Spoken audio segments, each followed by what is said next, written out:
How to verify Facebook profile. Hello everyone, I am Bishaga and welcome to our channel. Now let's get right into the tutorial.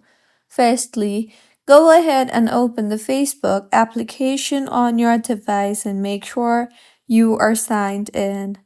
Now, tap on the menu icon on the bottom right of your screen and then tap on your profile name you see there. Further, tap on the three dots you see there and you will see the option for Meta Verified. Tap on that. Now, in the interface that you will be led to, go ahead and tap on the Unlock Benefits button you see there and you will see various features that you will have access to once you have Meta Verified account. So go ahead and go through the features and then tap on the Unlock Benefits button.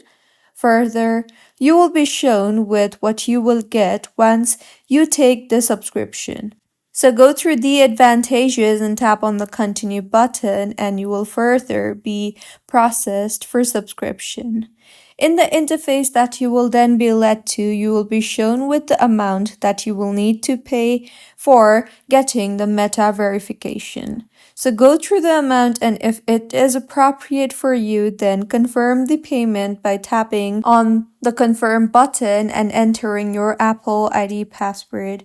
Once you have entered the password, Meta verification will begin, and once verified, your account will be verified too. So this is how you can get Meta verified on Facebook profile. If you find this tutorial helpful, please like the video and do comment if you have any queries. Also, do subscribe to our channel for more helpful tutorials like this. See you on the next one.